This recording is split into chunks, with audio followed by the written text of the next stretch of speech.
अस्सलाम वालेकुम बेटा।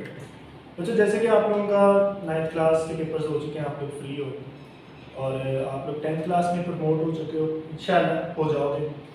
तो अब हमने आप लोगों को ज़्यादा 1-1.5 मंथ के लिए कुछ हमने वर्कआउट प्लान किया हुआ है कि आपको सिर्फ अकेडमी पर भी ना छोड़ा जाए, क्योंकि बहुत से बच्चे जो हमारे साथ अकेडमी के अलावा सिर्फ और सिर्फ स्कूल में नहीं हैं, उनके लिए हम लोगों ने ये लेक्चर सीरीज शुरू की है। 1 और 2 चैप्टर बेटा मैं इसलिए नहीं शुरू करवा रहा हूँ, उसकी 1-2 रीजंस हैं।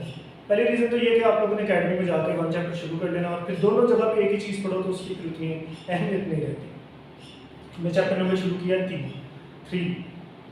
अब 3 चैप्टर के अंदर आप लोग एक चीज़ बेटा अच्छे से समझ लो, लेक्चर सीरीज डिटेल से होगी, शॉर्ट इंटरवल की होगी, थोड़ा पढ़ाया जाएगा लेकिन होगी डिटेल, और ये दोबारा बिल्कुल ही स्कूल में पढ़ानी होगी। हमने एक बार इधर पढ़ा दी है, ये वो लॉकडाउन वाला सिनेरियो नहीं है कि आप लोगों को दोबारा चीज़ें करवानी चाहिए। जो एक बार इधर करवा दिया आप लोगों ने, इधर ही अच्छे से समझना। जब आप लोग वापस आओगे तो मे भी कोई और चैप्टर शुरू किया जाए 3 के अलावा, तो बेटा इसको अच्छे से समझना है। चैप्टर नंबर 3 के अंदर बेटा हमारे 2 आर्टिकल है, एक रेशियो है और एक प्रपोर्शन। ये 2 बातें, आर्टिकल है हमारा रेशियो है, प्रपोर्शन। रेशियो आपने पहले कुछ पढ़ा होगा इसके बारे में, 9th क्लास में छोटी सी डेफिनेशन मैंने पढ़ाई थी और मैंने कहा था डिटेल जाके हम लोग 10th क्लास में इसको डिस्कस करेंगे। प्रोपोर्शन इसी का दूसरा हिस्सा है, उसको बाद में रीड किया जाएगा। तो सबसे पहले बेटे देखो, रेशियो की आप लोगों की डेफिनेशन लिखी हुई है, the comparison between 2 quantities of same nature. आप लोगों की बुक वाली डेफिनेशन में और इसमें थोड़ा सा फर्क होगा। बुक वाली में यहाँ पे लिखा हुआ है रिलेशन,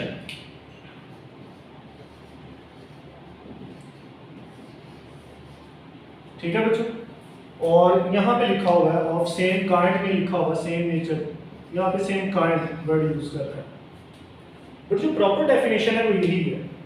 ये रिलेशन है, वो कह रहा था रिलेशन बिटवीन 2 क्वांटिटीज, 2 क्वांटिटीज के दरमियान एक रिलेशन है, और वो क्वांटिटीज किस तरह की हैं, सेम काइंड की हैं, ये जो बुक की डेफिनेशन है उसके मुताबिक। लेकिन बेटे देखो, जब आपने किसी चीज का रिलेशन डिस्कस करना हो तो रिलेशन डिफरेंट तरह के होते हैं, हर एक का डिफरेंट रिलेशन होता है, भाई बहनों का या जिस तरह भी आप लोग सारे पढ़ते रहते हो।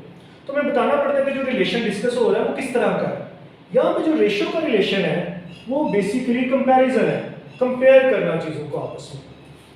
तो मैंने बजाय उसके कि इसको थोड़ा सा कंफ्यूजन वे में लिखूं, तो मैंने इसको रिलेशन को ख़त्म कर दिया और जो सीधी सादी बात है वही लिखी।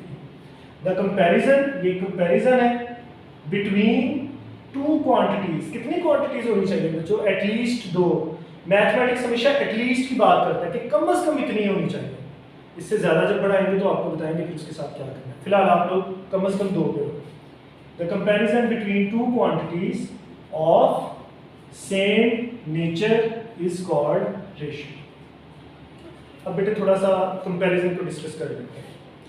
आप लोगों ने कंपैरिजन पढ़े, मैंने आप लोगों को शायद एक बार बताया भी था कि जो आपकी इक्वालिटी होती है,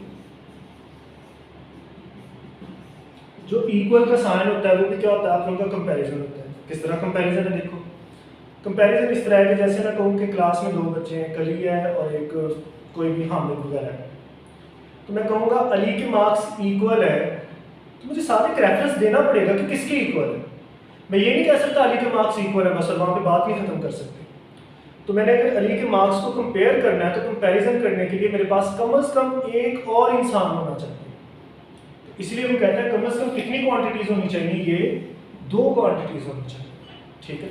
अब देखो बेटे, जिस तरह आप लोग डिस्कस करते हो कि अली के और हामिद के मार्क्स आपस में क्या है, इक्वल है। अगर मैं एक के मार्क्स बता दूं तो दूसरे के मार्क्स बताने की जरूरत है नहीं। अब यही बात आप लोग इस तरह भी कर सकते हो। अब ये हो गया 2 लोगों के दरमियान रिलेशन, तो उसके मार्क्स और पहले वाले के दूसरे वाले के मार्क्स आपस में क्या है, इक्वल है। मैं ये भी कह सकता हूँ कि अली के मार्क्स पूरी क्लास के इक्वल है। पहले अली का रिलेशन हुआ एक बंदे के साथ कंपैरिजन, और अब अली के मार्क्स का कंपैरिजन हो रहा है पूरी क्लास के साथ। तो कम से कम 2 और ज़्यादा से ज़्यादा इसको एक्सटेंड करते जाओ आप लोग। फिर हम लोग ये बात भी कर सकते हैं कि जिस तरह आप लोग अक्सर सुनते हो, ये बात ही है एक तरह की कि सारे पाकिस्तानी आपस में इक्वल राइट्स रखते हैं। तो एक पाकिस्तानी का कंपैरिजन बाकी 22 करोड़ लोगों के साथ हो गया, तो ये भी एक कंपैरिजन है बेटा। अब आप लोग देखो, हमने बात कहाँ से शुरू की थी, हमने की थी 2 लोगों से शुरू कि इनके मार्क्स इक्वल है। 2 से फिर क्लास में जितने 30-40 बच्चे होते हैं उनके साथ कंपैरिजन होगा। अब उसके बाद हमारा जो कंपैरिजन है वो ब्रॉड हो गया और हमने 22 करोड़ लोगों का आपस में कंपैरिजन कर दिया।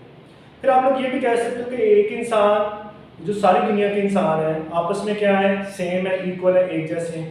तो एक इंसान का कंपैरिजन क्या हो गया पूरी दुनिया के साथ। तो बेटे इसी तरह ही है आप लोगों का ये कंपैरिजन कम से कम दो लोगों के दरमियान और ज़्यादा से ज़्यादा जितने मर्जी के दरमियान करना। ठीक हो गई बात। तो ये थी इक्वालिटी। इक्वल हमेशा कंपैरिजन को शो करता है, लेकिन इक्वालिटी में ये होता है कि दोनों चीज़ें सेम लेवल की होनी चाहिए। अगर एक के 55 मार्क्स हैं तो दूसरे के भी 55 हैं, अगर एक के 70 है तो दूसरे के भी 70 है। लेकिन रेशो ने इसको थोड़ा सा चेंज किया। रेशो ने क्या किया, देखिए रेशो की एक कंपैरिजन है तो थोड़ा सा डिफरेंट है, बिकॉज ये वीडियो लेक्चर ज़रा छोटा है, इसमें हम लोग बहुत ज़्यादा डिटेल डिस्कशन कर सकते हैं। बट रेशो किस तरह का, ये उसका साइन है रेशो का। जिस तरह हर चीज़ का साइन होता है, इक्वालिटी का साइन है, सम का साइन है, सब्ट्रैक्शन का साइन है, तो इसी तरह बेटे रेशो का साइन है और इसके साइन है दो डॉट्स। ठीक है, ये फिर कभी डिस्कस करेंगे दो डॉट्स की बारे में। अच्छा बेटे ये है रेशो का साइन। अब रेशो किस तरह का कंपैरिजन है, बेटे देखो हमेशा चीज़ें इक्वल नहीं आएंगी, हमेशा दो चीज़ें बराबर नहीं आएंगी। कभी ऐसे भी हो सकता है देखो कि एक बच्चे के मार्क्स आ गए हैं 10 और दूसरे के आ गए हैं 100। अब अगर हमने इनके मार्क्स का कंपैरिजन करना हो तो किस तरह से करेंगे, पहले के मार्क्स आ गए हैं 10 और दूसरे के आ गए हैं 100, तो 10/100 नहीं, ये सिंपलीफाइड फॉर्म में आता है। किस तरह, अगर आप 10 और 100 को आपस में डिवाइड कर लें तो 10 1s are 10 और 10 10s are 100, तो बेटे ये कितने का कंपैरिजन बन रहा है, 1:10 का। अगर एक के 1 टाइम्स मार्क्स है तो दूसरे के उससे कितने 10 गुना ज्यादा है, या आप लोग कह सकते हो दूसरे के मुकाबले में पहले के क्या है 10 गुना कम है। तो जो रेशियो है ना वो कंपैरिजन किस तरह का शो करता है, किसी चीज के ज्यादा या कम होने के दरमियान। आप लोग कह सकते हो कि एक वॉल जो है वो 20 फीट की है और उसके मुकाबले में दूसरी वॉल जो है बेटा वो कितने की है 2000 फीट की है। तो इनके दरमियान अगर हमने कंपैरिजन बनाना हो तो वो किस तरह से बनाएंगे, देखिए जरा शाबाश, 20/2000, ये 1 0 से कट जाएगा 2000, तो ये आ जाएगा 1 × 100। अगर एक 1 टाइम्स है तो दूसरी उससे 100 गुना ज्यादा है, या दूसरी के मुकाबले में पहले क्या है 100 गुना कम है। तो ये बेटे इस तरह के कंपैरिजन है, ये भी डिफरेंट है, थोड़े से चेंज है एक दूसरे से, इक्वालिटी में सेम और रेशियो में डिफरेंट। अब दूसरी बात ये है कि कंपैरिजन जब भी हम लोग करते हैं सेम तरह की चीज़ों के दरमियान करते हैं। हम ऐसे नहीं कर सकते कि इंसान का कंपैरिजन किसी परिंदे के साथ कर लें, पॉसिबल ही नहीं। ठीक है, इंसान और किस्म की स्पीशीज़ है, एनिमल या बर्ड्स और किस्म की। तो इसलिए इसमें दो चीज़ें आप लोगों ने बेसिकली याद रखनी है कि एक तो ये कंपैरिजन है और दूसरा किस तरह की चीज़ों के दरमियान है, सेम नेचर की। बेटा आप कभी भी 10th क्लास के बच्चे का कंपैरिजन नर्सरी के बच्चे के साथ नहीं कर सकते। अब एक क्वेश्चन है जो मैंने लिखा हुआ है इधर, 750 and 1250